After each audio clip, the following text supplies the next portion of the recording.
At GoDaddy, I think we are a no meeting culture. We actually don't have many launches. I think what we do is just testing. So my team on an average runs north of 20 to 30 tests every month. Some tests could be really small in terms of effort, but big in terms of impact. We want to go deeper into the hypothesis and what is the problem statement. Our philosophy is that we want to review and go deeper on the problem side before we work on the solution side and before the first line of code is written. I hope more and more companies get into that mindset as the customers become pickier, more educated, there is more options out there, because this is really putting a lot of responsibility on the product team to be accountable for delivering value. We're saying, hey, instead of trying to push everything down your throat at a discount as a value buyer, we are actually going to slow you down and give you something even for free, ensure that you are getting value, make you want it so much that then you are going to discover the next thing. And if that's true, then you don't even need to get a discount. Hey, this is Carlos, CEO at Product School, and your host on the Product Podcast. Today's guest is Vinod Suresh, VP of Product and General Manager at GoDaddy, where he leads a global team of product people across North America, India, South Africa, and Europe. GoDaddy's journey began in 1997 as a domain hosting company and has since evolved into a platform providing entrepreneurs with all the tools they need to run their online businesses, from facilitating company registration to enabling website building and e-commerce services. The company has over 21 million customers and generates over 4.5 billion in revenue per year. In this episode, we explore the key benefits of lifelong learning, how to gain leverage as an executive, how to create productive, no-meeting/async environment, how to run rapid experimentation and integrate feedback loops at scale. We also discuss specific AI use cases to accelerate business growth and pricing and bundling strategies. Let's get started. Welcome to the show, Vinod. Hey, Carlos. Hi, thank you. I heard you've studied in 13 schools growing up. Well, tell me more about that. Yeah, first things first, I was not kicked out of any school or fired from school. But, I just moved a lot, growing up. In India, I studied in 13 different schools in about 5 different states.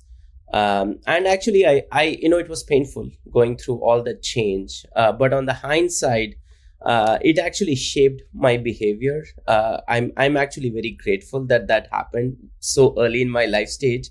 That now I think, we all know that the only constant, especially in the corporate world, is change and transformation. And, it keeps happening, both internally driven and externally driven. But I think what the 13 schools growing up has done is I actually look forward to those changes. I actually get very uncomfortable when I get very comfortable. So it has really shaped my behavior, and I try and embrace change naturally, which I think I don't have to put an extra effort or think over it or lose my sleep over it. It just comes naturally. So I'm actually very thankful that that thing happened. Well, in fact, I was looking at your LinkedIn profile and I saw that you listed over 20 courses and certifications that you've been taking even during your professional career, right? Yeah, absolutely. One of my core beliefs I have one of my core beliefs is being student for life. And I've, as you said, I've been going back to school every year. I've done that during my professional career for last 16 years. And this is after my master's. I actually have 2 masters. But I try and go back to school every year. And, I was talking to someone yesterday, and I said this yesterday, that's when it struck me. I've also figured out method to this madness. I try and look for these certifications around the Q3, Q4 of each year. The reason being is I have learnings or pain points that I've captured in the first 2 or 3 quarters of the year, where I've seen some gap or I've seen the need to learn something new. And Q3, Q4 also gives us some outlook in terms of how the following year is going to be, right? So it kind of, provides enough learning from the current year, but also provides an outlook in terms of where we are heading in the following year. So I try and, fill that gap during the second half of the year so that I feel like I'm more prepared going into the next year. I'm a huge believer in lifelong learning. Obviously, that's what we do here product school, and I admire leaders that are also having that student mindset, because I believe that no matter how senior you are in your life, there's always something new to learn, and ultimately, like, that makes you a better leader for others. So in this case, I want to learn more about what are you currently learning, and how do you make time for it? Yeah, it's tough, right? And I think one thing that comes naturally to us, and when I say us, I mean like the product managers, is prioritization. And this one is just ruthless prioritization, because I think as you grow up, and as you know, I have two young daughters, 5 and 10, so that takes a considerable amount of my time.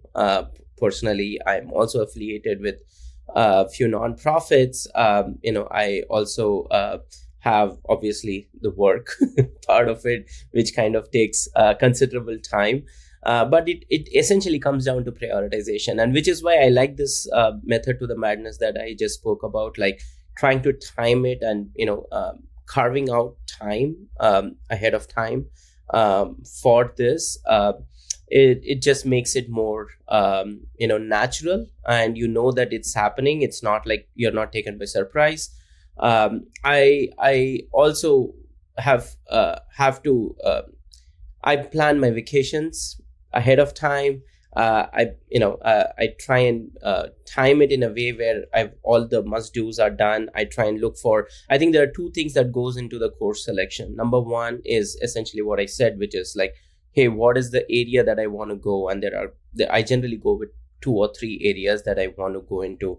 The second thing I obviously look for is, most of these courses are live, right? It's not like an offline thing that you could just listen in your own time, because I actually believe learning from your cohort. You learn as much from your fellow cohort members than along with what the instructor gives you as part of the course curriculum.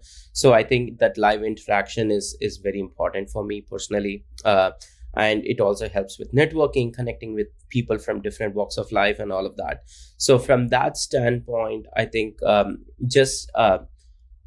I also look for the days and the time that those courses are offered. I think that's the second part from a constraint standpoint that I look for, so that I'm trying to time it both from a quarter of the year, but also from the day of the week when these courses are offered and the time of the day, right? So it's like, just put the product management 101 philosophy to this as well. Totally. And I always say that busy people always find time for what's really important. In fact, when I have something important to delegate, I try to give it to the busiest person in the org, because they have a method, right? Like they are good planners. They know how to ruthlessly prioritize. And the people who are not too busy, if you give them more, they still won't find time to do the things that really matter. Yeah. And it also comes down to the 10 other, you have to say no to 10 really good things to do 2 great things, right? So, there is always a trade-off. I wish we all had more time in a day, more than 24 hours, and we could do more, but unfortunately not. So, we just have to figure out, what brick in, brick out, right? Like what do you do and what do you get out? Yeah, let's talk about that, because you obviously, as a VP, general manager with a large team, and I want to dive deep into your team specifically, need to get some leverage, right? There's only enough. We all have the same amount of time. So how do you go about getting leverage? Yeah. I learned this, I would say about 13 years ago. I'm a big believer in OpMix. We call it OpMix at GoDaddy, but process feeding itself in a way where you're not doing one-off things. To your point, method to the madness, you create a process that kind of feeds itself. So if you see, I think I have certain OpMix, like we do weekly business review, we do experimentation review weekly, we do a monthly business review, we have a monthly operations review. When we are looking at all of these OpMix, I try and time it where, for example, the monthly ops review feeds into the monthly business review, or the weekly business review is essentially, the experimentation review feeds into weekly business review. So essentially, I've created kind of a process of OpMix that kind of feeds itself, so that there is no unnatural follow-ups or unnatural things that I need to do, which kind of optimizes my time. because we know that, hey, I just go through my daily weekly routine. I know that I can get 80% of my job done. There will always be things that will come sideways, which you have to figure out. But I think general course of action is good. I think the second thing that I learned from my manager at Walmart, he's currently the chief e-commerce officer at Walmart.com, Tom Ward. One thing he told me, and this was about 5 years back, 6 years ago, he said that, figure out how you want to optimize the time, even on your regular communication, whether it's email or Slack or, Teams or whatever software we use in the company. Like, his method to the madness was, if you want something from me, mention it in the subject line and put it in the email so that I can read the email on the phone. And if I can act on it within 3 seconds, I do it immediately. But if it's going to take more time, then I'm going to put it in the back burner. I'll get to it, through the week or end of the day or whenever. But then, so I think what I figured is I actually embraced it, and I've embraced it even in my personal life. Like, if I need something done or if I need to go, I'll give you one very simple example. I have this lockbox and mail the physical mail that I get at my house. So I do it. I go pick it up, once a week, or sometimes it's once in 2 weeks. But I'll go pick it up. But the moment I pick it up, I set aside about 15 minutes. And most of the time, the junk actually doesn't even come into the house. I just put it in the garbage bin outside the house, even before I bring the rest of the stuff inside. And once I start, I just finish it. I finish the whole thing, and if bills need to be paid or something needs to be done, if there is action needed, I'll finish those immediately, and then they go straight from mail to bin, like that. So I'm just giving a very small example, but I think that's the same philosophy I use even in at work. I generally don't like to keep things prolonging. If I start something, I want to finish it, because I know that, one, I think it gives me confidence that I've completed a task, which is a good feeling. It keeps you going for completing more tasks.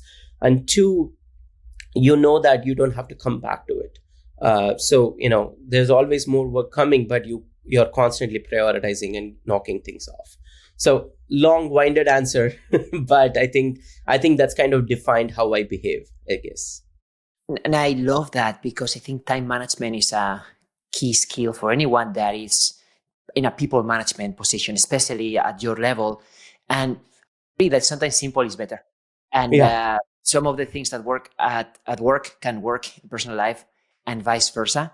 In fact, I have a hot take. For me, I like meetings, and I know they have some bad press, because I understand bad meetings are horrible and waste everybody's time. Yeah. But good meetings can really be an incredible charging function for people. Yeah. So for someone who I can imagine has so many of those meetings, how do you go about ensuring that those meetings are actually a plus for everybody involved?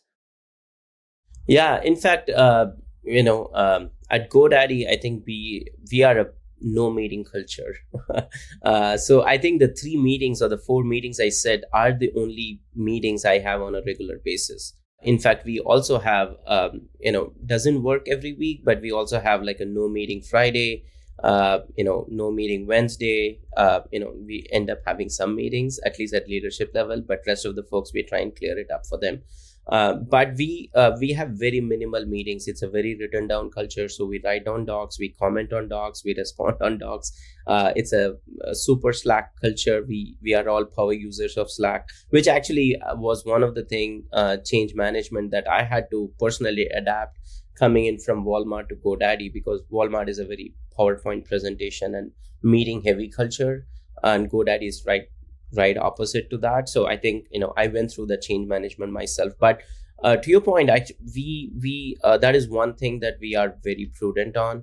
We want to make sure that if something can be done async, we'll do it async. In fact, there was an initiative that my product ops person along with marketing ops sat down and did beginning of last year or maybe Q1 of this year, where we shaved off close to, I would say, about 70-80 hours of team meetings for the team, giving time back to the team members. And we did that by optimizing, by collapsing meetings. As I said, I think we already had a schedule that kind of feeds itself, where the teams are giving update and we just consume it. So it was pretty seamless, but I think we optimized it further because, 1% optimization always works, right? So Oh we yeah. went through that exercise, and we'll probably do one more of that moving into next year. That's one of the things in the docket for Q4 and for my team offset, which is coming up next month. I do that every year. We actually hired a Slack agency before I thought that was even a thing, to come Yeah. in and audit our Yeah. Slack, the channels, the Yeah. different random groups that get created, audit certain people's calendars, including executives. And it was a kind of like quite painful, but it Yeah. was such a good opportunity to really match what it is that we are saying is a priority with how we're spending our time. And we shaved at least 10% of time on things that weren't core. Yeah, absolutely. Absolutely. I think as long as the team knows that we are working through it, we essentially are. My philosophy is I want to minimize the time for material prep for the team. I don't mind spending little extra time to consuming it because it's meant for me. If I need to consume it, I need to put more effort than people preparing it, right? So, there's almost no, baby feeding happening to leadership here, and we are all self-consuming data as we go. So we do the same, right? Like, and that culture comes right from the top, from our CEO. So it's well-oiled machine at this point of time. Yeah. So Vinod, let's talk about your company, GoDaddy. So I see that you are the Chief Product Officer for the North America's business units. What does that mean? What are you specifically in charge of? Yeah. So we call this internally, we call it US Independence, as that's the name of the business unit. So essentially, we are building products, tools, and platforms, meant for our entrepreneurs. And we call it US Independence, but we also end up building product, tools, and platforms globally. Because most of the time, the global or the international team is either just customizing or adding a lens of localization, which is now all done by AI. But the capabilities are pretty common. So I maybe I'll take a step back and walk you through the different tools and products we have at GoDaddy, and I'm happy to go through the details into specifically answering your question. We internally have a strategy, what we call as entrepreneurs wheel. So essentially, small businesses, side hustlers, entrepreneurs, who want to go down that path and of financial independence, or who have a great idea and they want to go execute on that. I think we call this as identity, presence, and commerce as the three key categories, where you want to start with an idea or establish an identity for your business as a starting point. Then you want to go into creating presence, right? Which essentially means so the idea generally starts with you purchasing a domain. Again, this is not a sequential process. People can enter anywhere, and I'll go into that in a sec. But you essentially start with a domain, and then customers go into establishing some kind of a presence, and the presence could be like creating a website, creating an email address that give them the authenticity of a business, especially with all this fraud happening. I think that's a very critical part of business creation, and then eventually side entrepreneurs and side hustlers go into doing full-fledged commerce, right? Commerce happens when you as a small business is actually making sales and bringing in revenue for your company, right? And so there are products and platforms on each one of these areas. And what we have seen is entrepreneurs can enter this entrepreneur's wheel anywhere.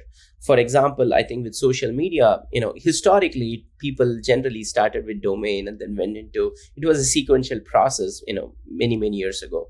But now with social media, I think we all know how many small businesses that we encounter when we are on TikTok or Instagram or Facebook or any of these social media. So I think social media has disrupted that sequential chain and made it more cyclical, which essentially means you could enter anywhere, exit anywhere, kind of a thing. So I think a lot of the businesses start on WhatsApp or Instagram or TikTok or wherever, right? And then they feel like, just so that they can seem authentic and they have their own voice and brand and tone to their business, they end up creating a presence product that could be their own website or email, just so that they can communicate with their customers, and they're not just solely reliant on the social media communication channel, right? And then eventually they go into commerce, and we know that there are enough product tools and platforms, but where you could offer your service or your product and then accept payment, so on and so forth, right? And then if you want to go more sophisticated as the business grows, you want to get into point of sale and things like that if it's a physical business. If it continues to be e-commerce, then the checkout and the regular e-commerce funnel for that. So essentially, I think those are the three. We have tried to oversimplify it. Obviously, there are a lot of things that goes on as part of this, but we try to simplify entrepreneur's wheel with identity, presence, and commerce as the three broad buckets. And we want to make it super seamless for our customers to go through that journey. So coming back to your question on what does my team do, I think I kind of have teams which owns the identity, which is our core part of our business, which is domain and domain protection and areas like that. And then going into presence, which is where I think we have a gamut of tools there. We have website, and website actually has two further classification. We have do it yourself and do it for you. Do it yourself is DIY, mostly, you could just go, templatization, and which is I think where a lot of AI comes in, and in terms of automatic website creation, and there's logo creation as well as part of that, and then or it could be do it for you, where you want a custom website, and we have folks on our team who actually build a custom website based on taking specific requirements from you. So those are the two categories on presence. We also have productivity, which is part of presence, which is where we provide email address connected to your domain. So for example, if you have a domain called carlos.com, you want to have like an info@carlos.com or contact@carlos.com, those kind of emails, just so that there is authenticity and people know that they are reaching out to Carlos and not the pseudo Carlos, yeah. Right? So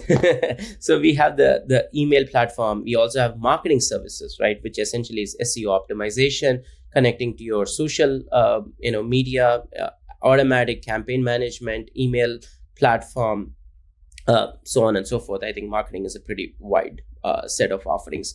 We also have telephony, like if you want to establish a business line, all of that. And then we also have a GoDaddy Studio app, which is a mobile app catering to creators, who are creators in terms of creating their own content, and they want to start content first and commerce later. So we have a mobile app, for that cohort and customers.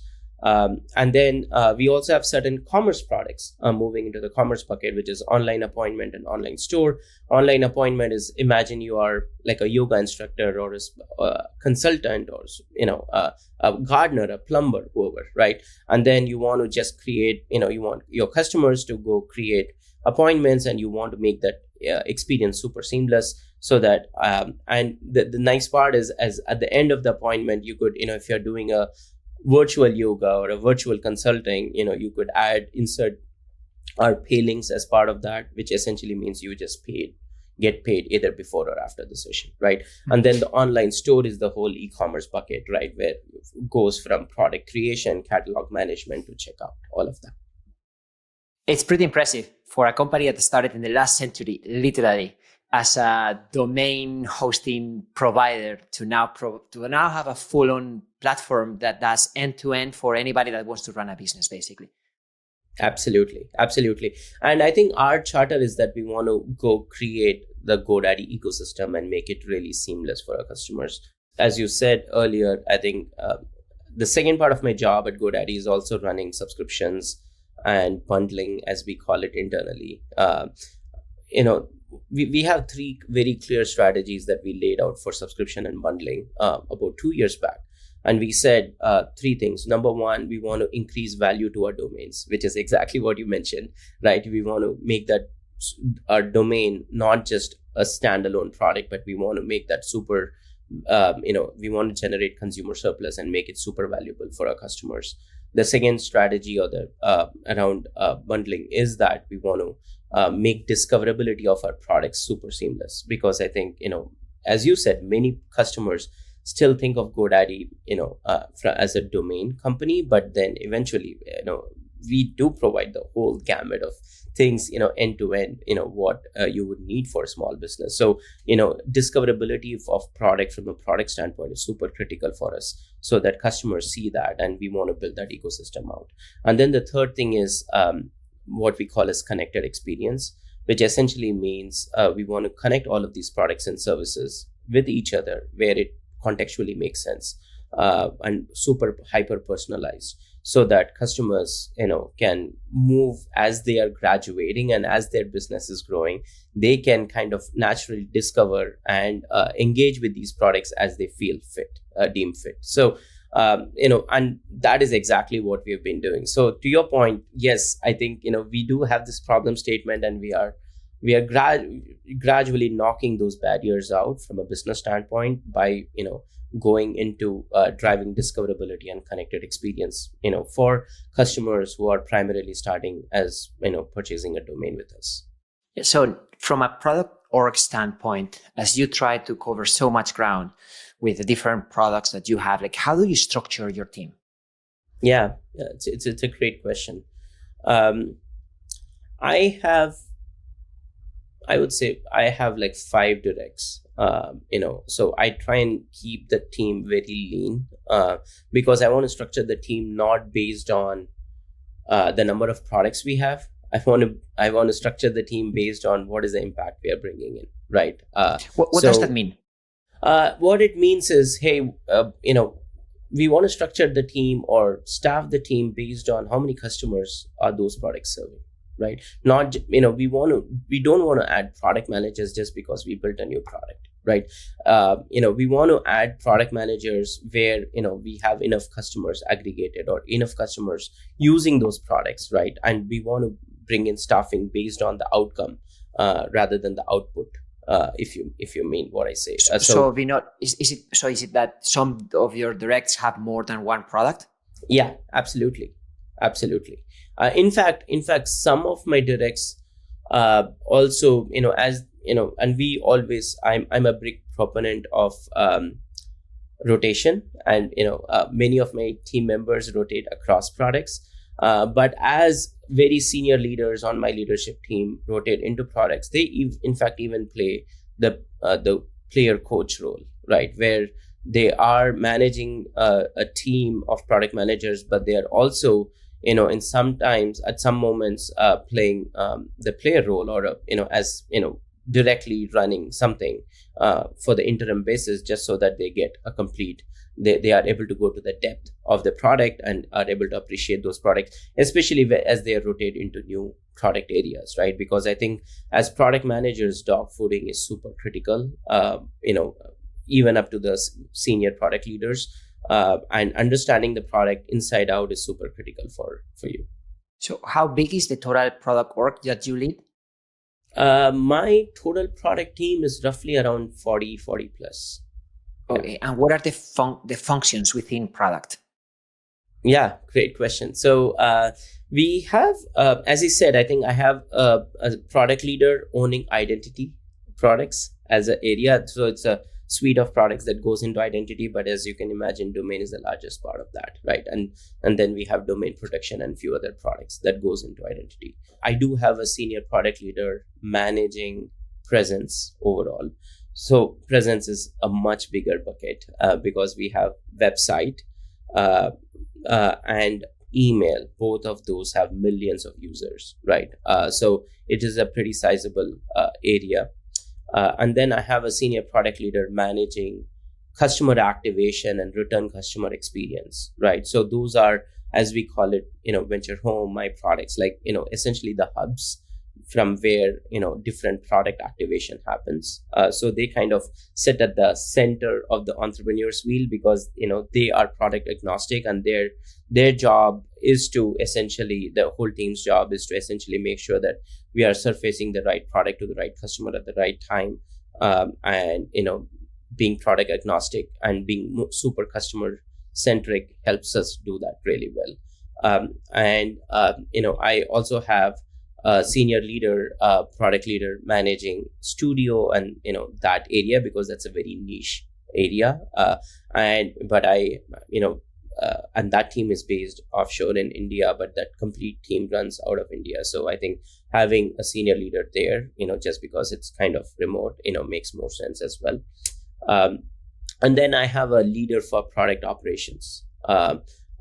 Because I think just tying all of this together, governing the op mix, making sure, and it's a team of two for my entire org. I know they are short staffed, but they do an amazing job just bringing teams together. And then I have a senior leader managing the marketing services, because that's also a pretty niche area.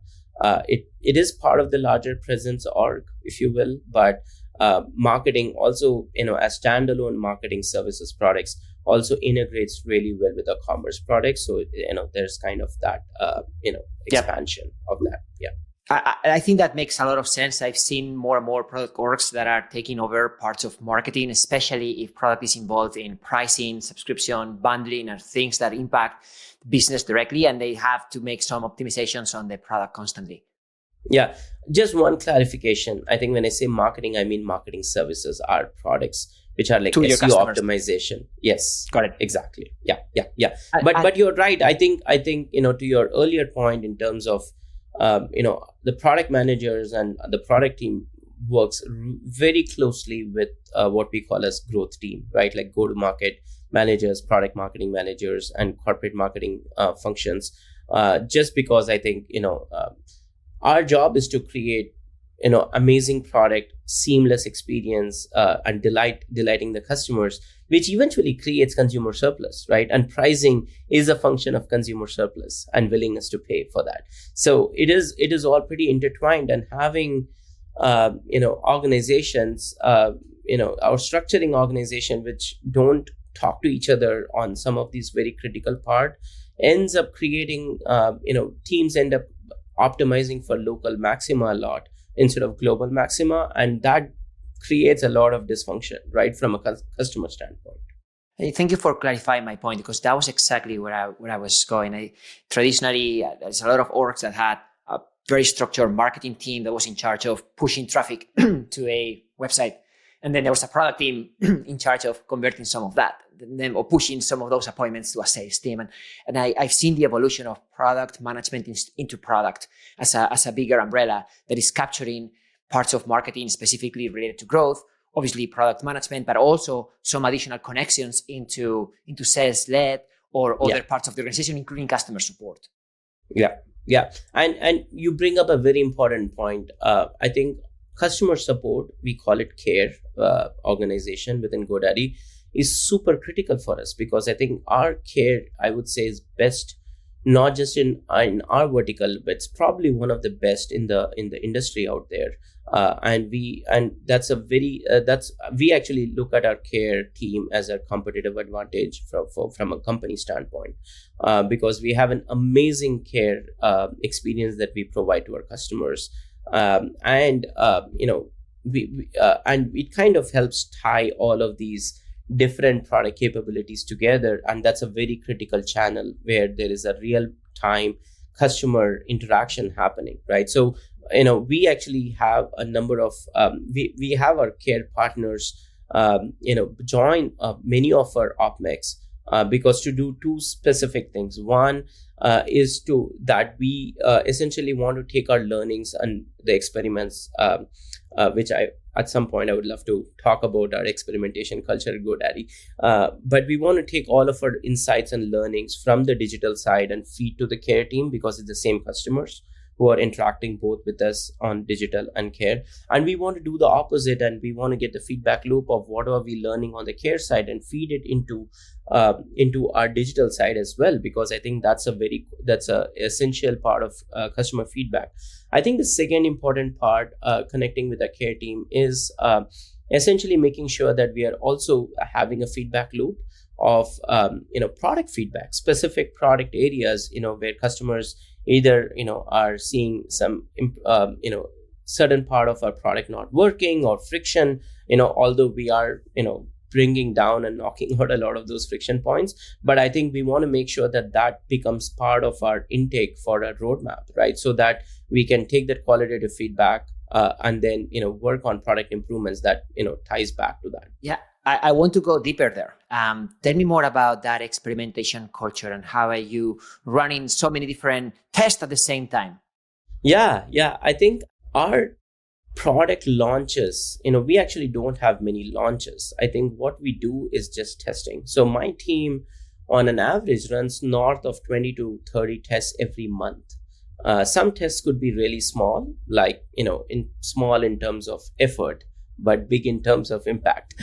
Small, about, optimizing merchandising, as we call it, like, messaging and, feature articulation, or, changing, the CTA buttons across the page and optimizing for that. Or it could be something as simple as, changing the color, right, of certain things to just make the experience pop out a bit more.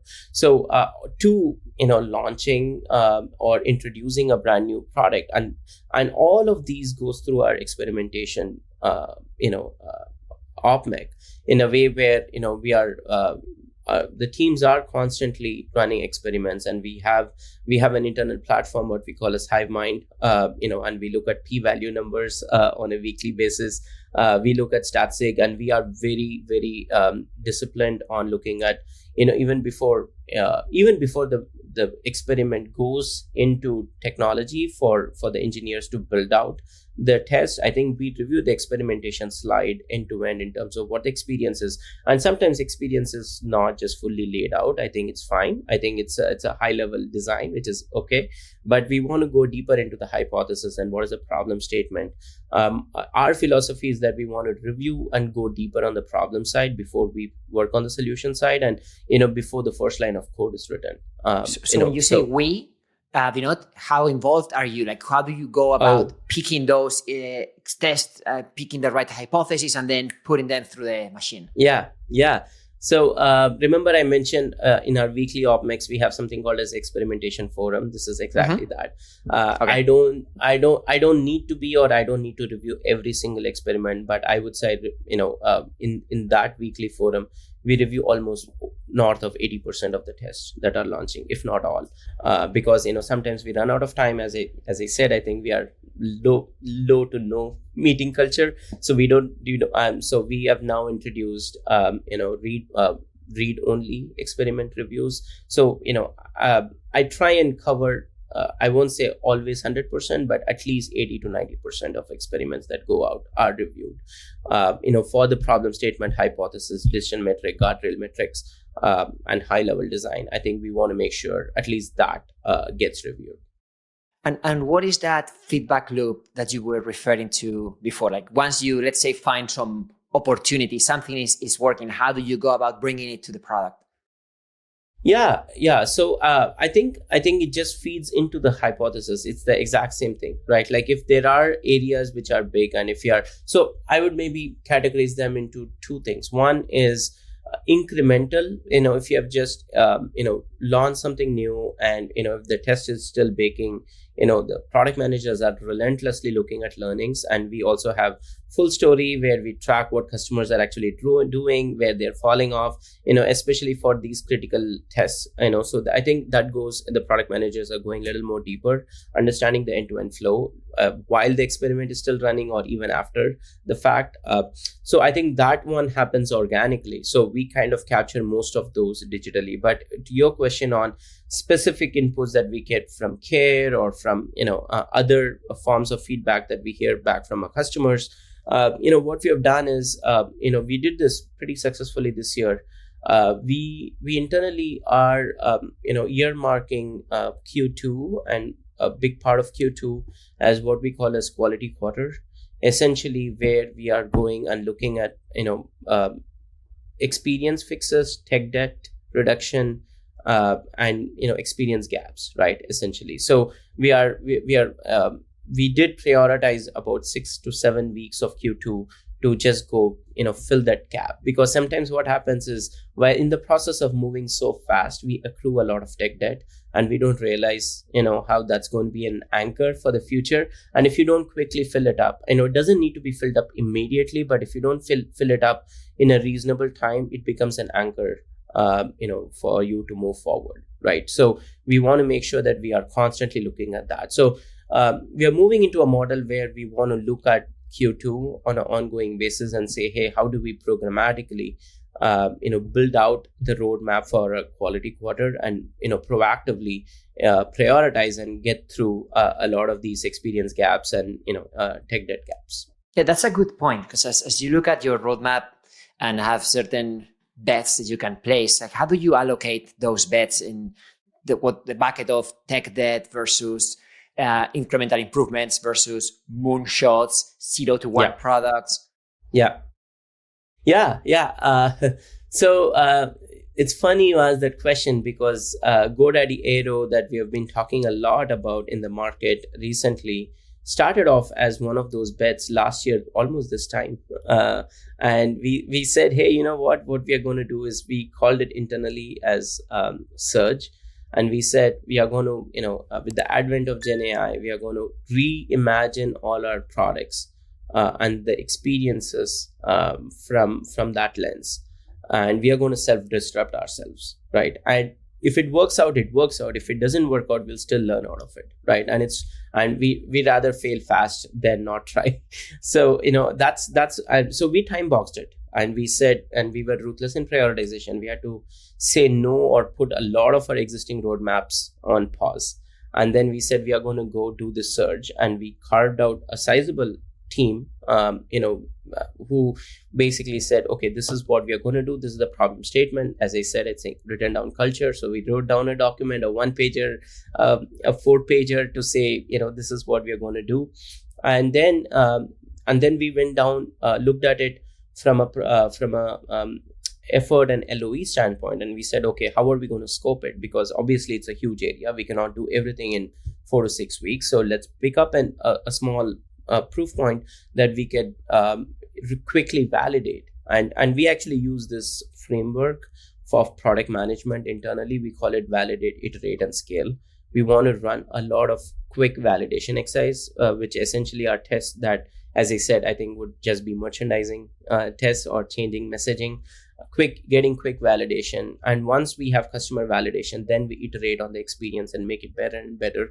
And once it reaches a point where it's ready to scale, we just scale it, right? Which is where I think we make in a lot of platform investments into it, so that it can scale to 100 plus countries and all our customers and blah blah blah, right? So we actually just put Aero through the exact same loop, and we said Q3 last year, we are going to pause everything on the roadmap, and we are going to do this surge. And that's how Aero began. And it was not even called Aero when we started the project. And then, eventually it went through its own thing. And, Q1 or beginning of this year, we started scaling it, right? So this is what you call business in a box, right? Yes. And it goes back to the exact 3 things that I initially called out on this podcast. In terms of what is our strategy for bundling and subscription at GoDaddy, right? Which essentially is, we want to add value to our domains. We want to democratize discoverability of all our products, which makes sense to a customer. And then we want to build connected experience where you're seamlessly moving from product A to product B to product C, because customers are not looking at it as individual siloed products. They are looking at it in terms of jobs to be done and what does these product do for them, right? They're not saying, hey, I'm going from marketing, email marketing campaign manager to a social media manager to my website. Like, they are not looking at it as oscillating from product. They are saying, hey, I've built my website. I now want to get my website out there to all my customers, and I'm going to just send them through email. And while I do that, I also want to make sure that I post it on my social media and make sure that I can get enough traffic. So, so they are looking at it from that lens. And, if we don't want to expose our org chart to the customer, right, especially as product managers, and we want to make it super easy. So Aero essentially does that. We now, when you purchase a domain at GoDaddy, you essentially get, 10, 12 plus features that is auto provision. And Aero essentially is not a brand new product.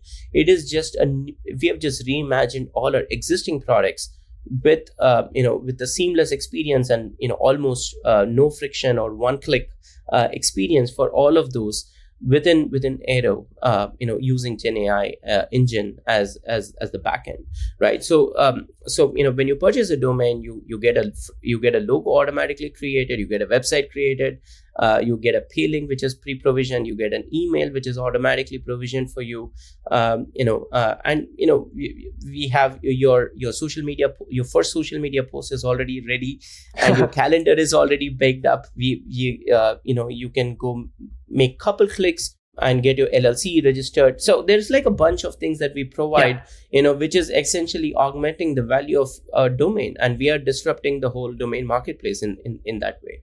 And like one thing that you said about this is not really new. Like you already offer those services, but I think bundling and also accelerating the creation of them in a way that is just easy for a customer, right? Like you mentioned even templates back in the day. Now this is on steroids. Like you can get a couple of clicks, you suddenly have everything that you may need, or even you didn't even know that you need, ready in production.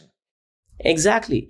And I think it is a way of, it is just an experience improvement or experience disruption to existing products, as you said, in a way where we are now making it very easy. Like, entrepreneurs journey is really very hard. 1 in 3 entrepreneurs actually succeed, right? And you are a successful entrepreneur, you know this better than anyone else. It's a very ambiguous, it's a very tough journey. And what you don't have to make it any harder for them, right? So they still have to do certain tasks, but the first click or the first task they did 2 years ago is all automated, or the first 10 clicks is all automated. Sorry, the first 10 clicks that you had to do as an entrepreneur, going through the journey is all automated. You still have to make a click, but that will be the 11th or the 12th action that you would have done 2 years back that you're doing as the first action today, right? So it's essentially just bringing down friction, creating value, creating consumer surplus at scale, so that customers not only they just have to have an idea, and you are building essentially the business for them, in one shot. Yeah, and obviously I resonate with what you are saying. And there's a lot of entrepreneurs that fail after they launch, but I think there are even more that fail just because they don't launch, right? There's so much friction in the process that they don't even get a shot at selling or doing what they're good at. Yeah, absolutely. And you're right. 1 in 3 is just, as you said, it's a conversion drop off of people who started, but there are probably 10 to 12 entrepreneurs who didn't even start. So the success rate is like less than 1% if you were to just look at all of that data. And Vinod, let's talk about subscription. I know this is a key area for you, and you mentioned you have multiple products. So how do you go about picking the right price and then sequentially offering more opportunities for those customers to grow into your portfolio? Yeah. So if you fundamentally look at subscription as a topic, right? I've been a student of subscription, membership, whatever you want to call it. Different companies call it differently. I'm going to oversimplify it and just call it all the same. I think there's a small nuance between them, but for simplicity, we just call it, we'll use it interchangeably. I've been in this space, for almost 10 years now, looking at different models. I think it comes down to very simple principles. I think our job as product managers is to create that consumer surplus, right, and create value. In fact, at GoDaddy, just tying back to your question, we actually have a composite metric that we call as value achieved. That we have institutionalized. And value achieved essentially means that are customers getting value, or are they getting outcome from the products we offer? I'll give you an example. For our website product, the way value achieved is computed or calculated is, how many, did the customers get over 100 hits in their page in terms of traffic? Did they get over 10 social media posts? Did they make one online booking, or did they get one product to convert on their page, right, in terms of the whole checkout funnel? So actually we are not just looking at value achieved from a product standpoint to say, how they activated the product, are they using the product, is there, we don't talk about MAU and DAO to say, hey, are customers coming back and looking at those? We're actually saying, are customers getting value from the product? Is the product doing the job that it's supposed to do for them, right? And it's a highly computed, complex metric that we compute.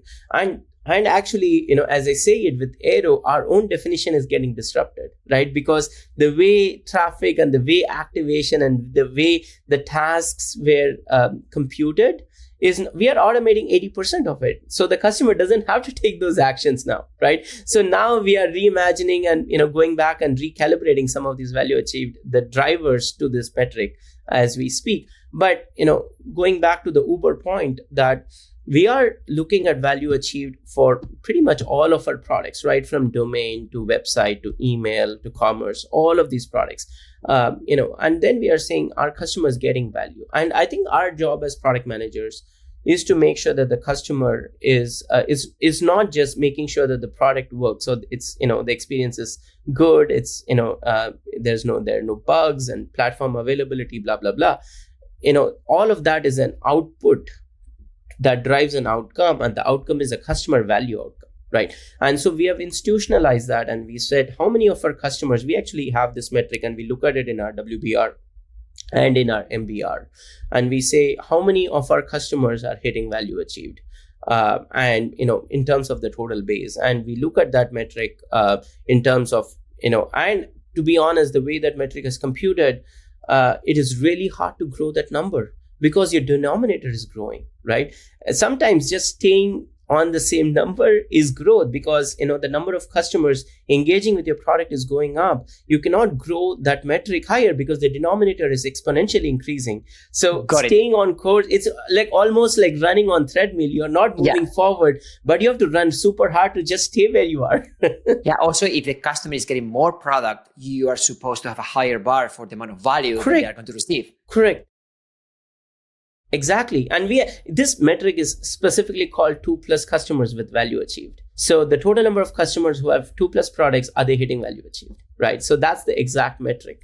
So we actually look at it, with a lot of rigor and discipline to make sure that we are constantly innovating to move that value for the customer. So going back to your question, I think pricing is a function of consumer surplus, and consumer surplus leads to willingness to pay, which essentially drives pricing, right? Because pricing can be done, historically, pricing was done based on cost plus model, which essentially said, what is my COGS and what is the margin I need on it? And then that's how I'm going to set the price. But that model doesn't work anymore, right? Because, your inefficiency in your operations can drive the COGS up.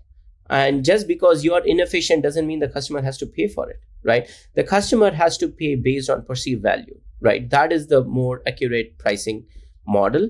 And perceived value is driven by consumer surplus and willingness to pay from the customer standpoint. Yeah. And that actually rewards the best products. Because if you can achieve maximum value at maximum efficiency, you shouldn't be punished and say, well, then I'm going to charge less. I mean, it's all about like truly quantifying how much value you're giving. Exactly. So I think, and you would see even in GoDaddy's earnings report that we talk about bundling and pricing together. And that's the reason for that, because we want to look at pricing not as an independent function. We want to look at that from customer value, consumer surplus and, willingness to pay angle, so that, we are being fair and we are being just, and, we want to make sure that we put customers first, pricing and P&L will follow. Yeah. And obviously that's there are multiple journeys for customers. You mentioned they can start with one product and then get value, discover other ones, and eventually upgrade. But what about customers that want it all or more than one? Like, how do you go about bundling certain products in a way that there's an incentive for them to get more for a little less? Yeah. So it's a very good question, because when I first joined GoDaddy, I think, internally we used to have this, I would have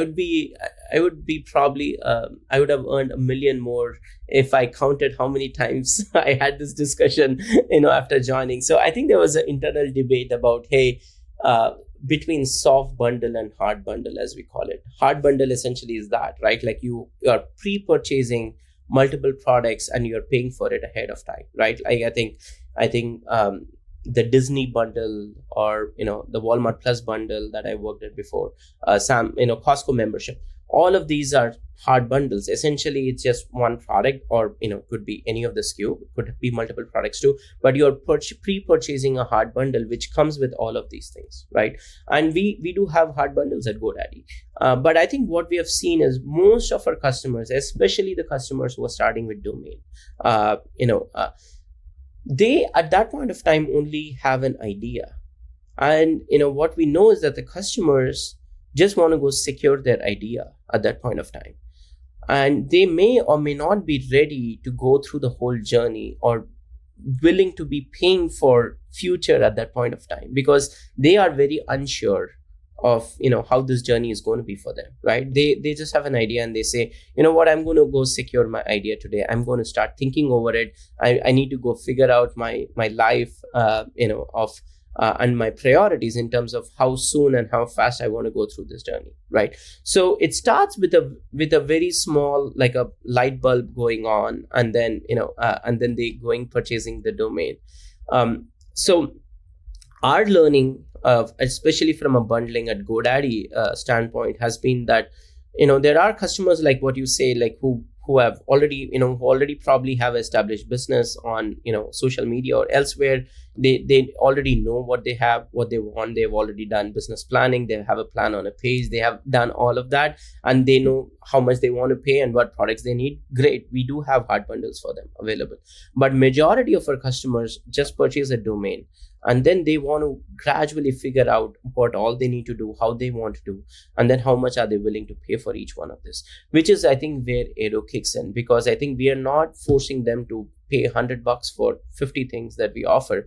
We are saying that, hey, you purchased a domain. These are the 12, 15 things that you need, that we think you would need, because we have seen millions of customers go through this particular journey.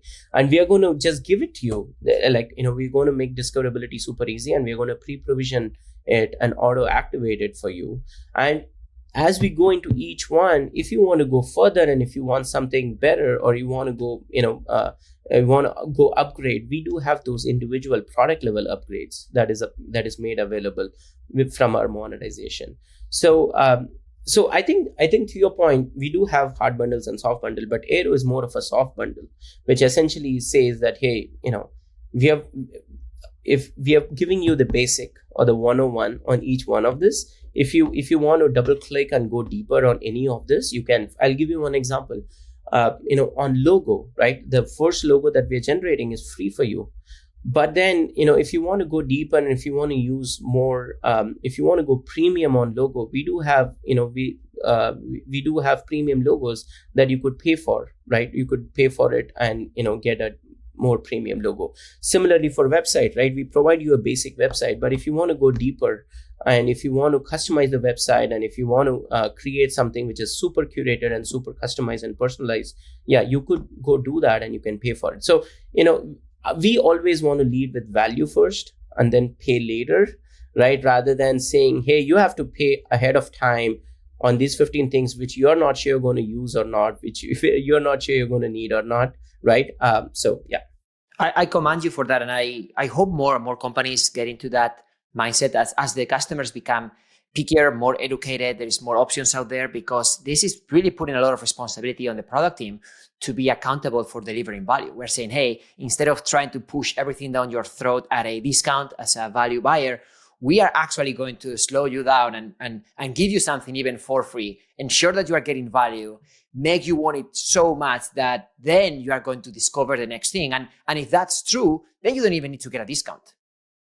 Exactly. Absolutely. So, we on the product management side, I think for product-led growth at GoDaddy, we essentially have the model where we are saying we want to discover, engage, and monetize. So monetization comes way later. We want to drive discoverability and we want the customers to engage and get value out of it. And then eventually after that, if you want to monetize, you can go ahead. Vinod, thank you so much for your time, for this masterclass on pricing, bundling, AI, and product org. It's been a pleasure. Yeah, absolutely. Thanks, Carlos. Thanks for having me. And I know you and I have been engaged for many years. We know each other, and I would love to come back to product school and do one of these sessions for your students out there as well. Yeah, absolutely. Absolutely. Yeah. Thank you.